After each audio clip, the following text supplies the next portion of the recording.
Hey, hey, hey, and welcome to Leadershipisation, all things leadership. Now, I'm Beth Berghan. I'm a leadership and communication coach, and I work with executives, managers, business owners individually in one on one coaching, but I also work with an awful lot of their teams as well. And my focus is on the leadership and communication. I'm here live most Tuesdays at 2 p.m. Sydney time, which is Australian Eastern Daylight Time, and that's also 2 p.m. Brisbane time, which is Australian Eastern Standard Time. Have you ever filled a silence because it felt really awkward to you in a conversation or a meeting? Yeah? And have you ever wondered how long you can stay quiet in those kinds of situations? It's an interesting thing because many of us believe that silence is uncomfortable. And research has shown that in the Americas and a lot of English speaking countries, about hey Dre, good to see you, about 4 seconds silence is all that people can handle, and then they get really uncomfortable. But you know what? In Asian countries, in many Asian countries, like in Japan, for example, it's more than twice that. So it's 8.5 seconds. It's crazy, isn't it? What I wanted to do today was to have a look at what you can do to use the power of the pause when you're speaking and how you can use that to be really impactful. Now, often what happens is that when we're listening to respond. When we're speaking because we're wanting to get some kind of reaction. If what you do is pause, then you're going to be able to accelerate the impact of your message. So it becomes a really important tool for you to use. Today, what I want us to have a look at is ways that we can use the pause effectively. And some of this will be relevant for one-on-one conversations, but it will also be relevant for um, oh, for public speaking. It'll be relevant for public speaking opportunities. So the first, or in a meeting or something like that. So the first thing is this. I want you to look at how you can pause to emphasize your key points. If you've got something really important to say and you want it to land with people, then pause. Don't make it awkward. So think about pausing for maybe 3 seconds, and that will be really helpful for you.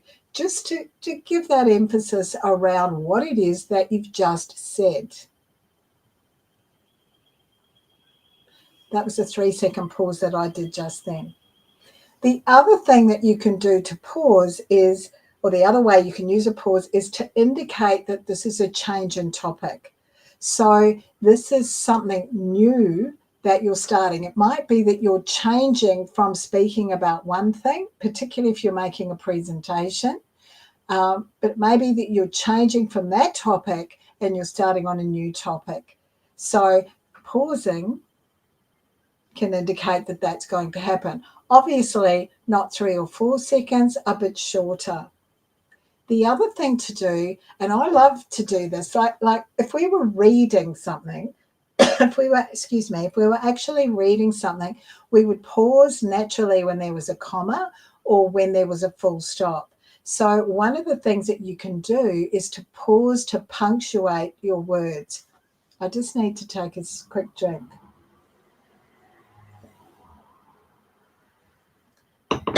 Oh, thank you for that. My apologies. I've been a bit throaty, and as you knew last week, I wasn't particularly well at all. So to punctuate your words, so where there would be a comma or a full stop. Now, it slows you down. It slows you down so you're not moving too quickly. Really importantly, what it helps is that it allows time for others to process what they were saying or what you're saying. I find this is really effective if it's a complex topic that you're talking about, firstly, or secondly, if it's a different language, if whoever you're speaking to uses a different language from you. So that's when the pause can be impactful to give people time to process. The fourth reason, and I think this is a really powerful one, and this one works for you, which is why I think it's so powerful. It's about gathering your thoughts together, gathering your thoughts so that you're able to recall what you were going to say. It gives you time to ground yourself. So, you don't want to look silly by going, oh, I've lost my train of thought. But if you pause, then it gives you that time to ground yourself. Also, depending on the conversation that you're in, it gives you the capacity to manage your emotions. And that's really important, that self-regulation of your emotions so that you're able to respond to what's going on around you rather than reacting to it. The fifth thing is when we speak, and all of us use common, what are called filler words, things like like, so, and if you don't know what your preferred filler words are, it can be a good idea to record yourself into your phone and then come back and listen to it, and you'll identify where those filler words are. Now, what I quite like to do is to pause instead of going, oh, yeah, it was, try and pause into those filler words. If you're speaking in a large room, in a large meeting or doing a presentation, one of the powerful ways that you can utilize the pause is to stop speaking and actually look around the room. Now, that's quite different from if what you're doing is talking one-on-one with someone or to a couple of people. But if you're in a meeting and you're making a presentation, presenting new information, doing a briefing, whatever it might be, making a proposal, it's really important that you look at everybody. And yes, that can be powerful when you are actually speaking to them, when you're actually doing your speaking, but it also can be very powerful when you're not speaking. So you pause and you look at people. When people are clapping, or when they're finishing a discussion or discussing a topic, or when they're laughing, learn from comedians. Wait a couple of seconds before you actually start talking so that you're not talking over the top of them, because whatever you have to say will have lost its impact because people's focus is somewhere else. It's also really important that you pause to let others ask questions, to let others talk, and potentially to let them process the information that you've given them. Not everyone processes boom like that. Some of us take longer to process. Some of us need to go away and process and come back and ask. So make sure that you put some pauses into whatever you're doing, whether it's a conversation, whether it's a presentation, whether it's a more formal speech. Allow time for others to process. I often use pauses after someone has asked me a question. So I might be doing a presentation and they ask me a question and I think, oh, okay. So there's 3 steps to this. Listen, pause to understand, and then answer. If you need more time after you've paused, or you want to give yourself more time, say, well, that's a really great question. Thanks. And then be thinking about or formulating your answer. So what's really important is that you hear the full question.